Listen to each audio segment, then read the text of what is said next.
working as an apprentice, where we would go out to the nets. We would they'd be like bycatch like turtles and stuff stuck in there, and release them, do some like biopsies and research and stuff on like sharks that have been caught in the nets.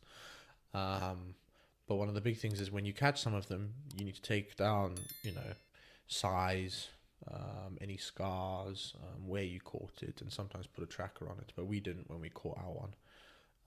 But in the same sense, when we do catching, we do a boat and beach. On the beach, you get a lot of like stingrays, like sand sharks, guitar fish. They're the ones that kind of look like guitar, but they're a shark. And yeah, a lot of stingrays, which are also like so scary. That's how Steve Irwin died. Like, he was one of my biggest role models. They look so cute though with that smiley face. Bro, yeah. How do you catch a shark? How does that work? This is such a funny story, man. So we'd been trying for ages to catch sharks on the beach. Okay.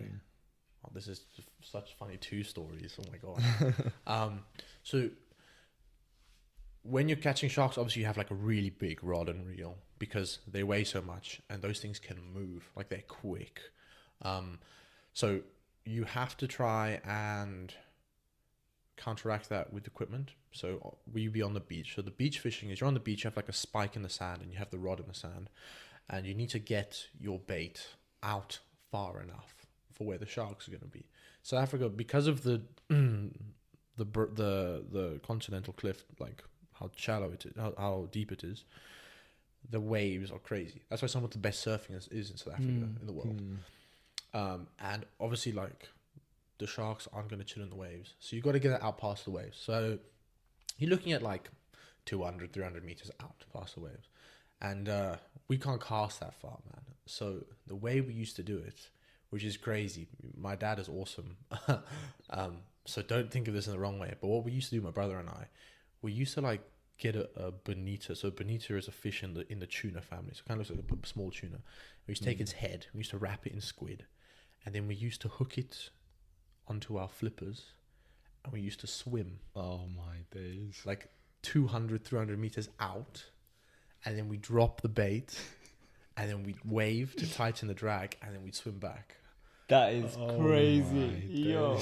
Mad. Yeah. I can't wrap my head around that. Wait, so you've got it on your flippers? Yeah, so we're wearing like a pair of like scuba diving flippers. Yeah. And you have like a sinker attachment that has like hooks on the bottom of it, so to hook it on the floor, and you put the hook in your flipper, and then you just swim, man, with a line attached to you and the drag open, like the reel open. That's crazy. What if a shark's just there waiting, chilling? We've never like encountered that. Like all the times that I go out surfing and stuff off the coast, I've only seen a shark once out surfing, and so I mean it's quite rare.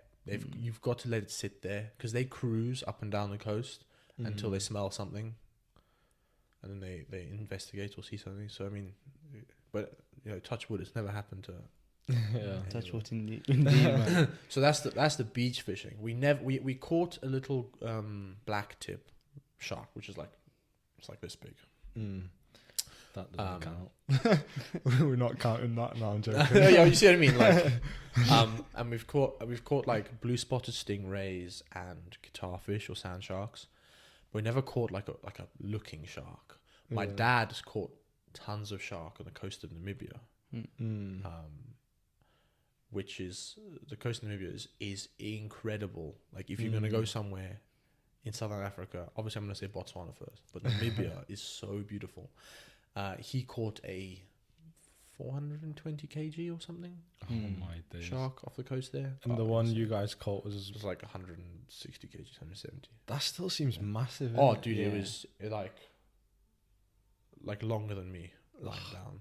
That's crazy. Oh, bro.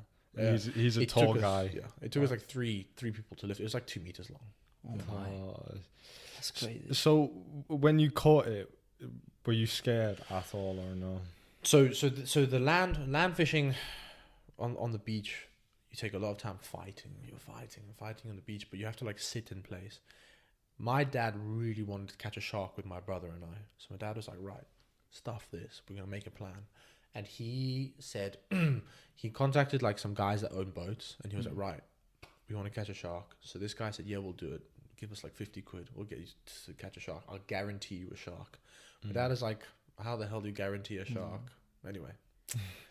So challenge number 2 was finding the shark. Challenge number 2 is how we're going to get out there, right? So like I said, the break is really big. We launch off this place called Rocky Bay in South Africa.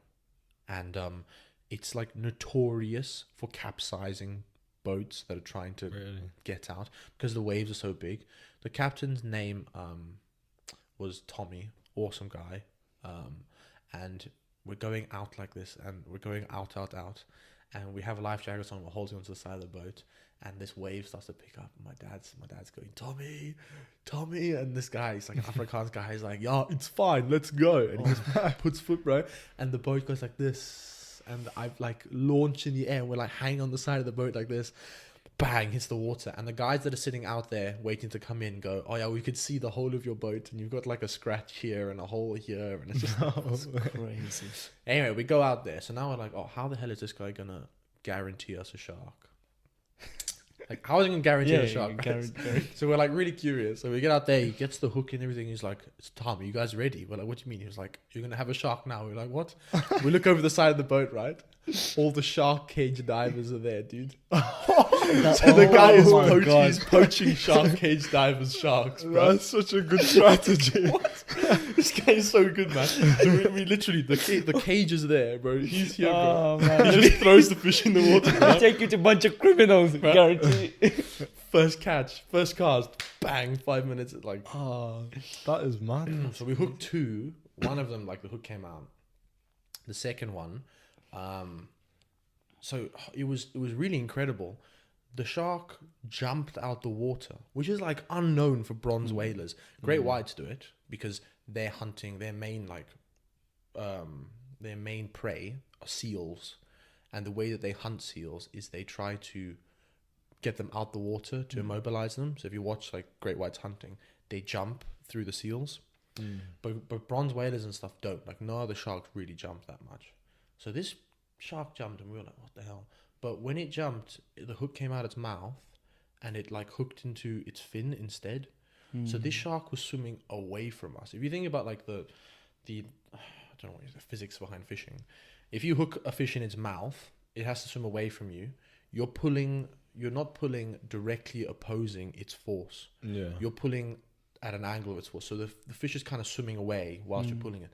We were pulling directly opposite the shark swimming force. So it was a really rough fight, man. It was like a long like fight.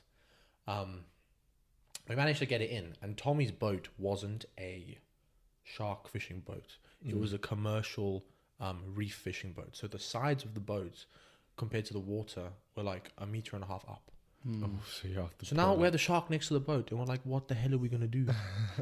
Like, I'm not gonna get in with it now to try and unhook it. So all of us had to like lean over the boat and try and lift it up over the side of the boat. But here's the thing with shark skin, unlike dolphin skin, because when I worked at the Natal Sharks Board, I did biopsies on dolphins, on whales, on rays, sharks. Yeah, I've got to feel all the skin.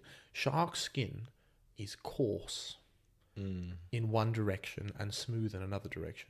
Really? Because they have micro scales, right?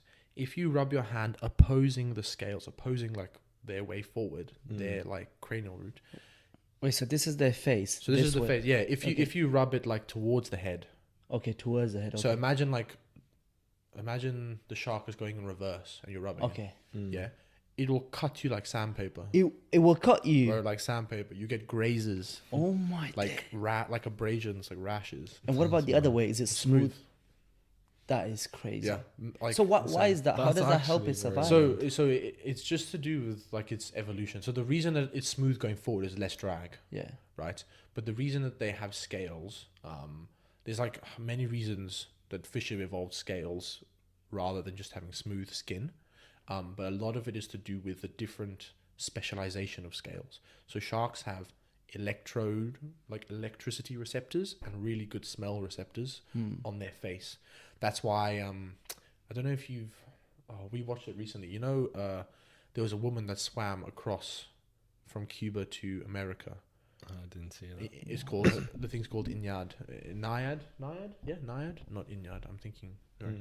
And like to protect it from sharks, they had electrodes around the boat that like shocked out water signals in the water to stop the sharks coming.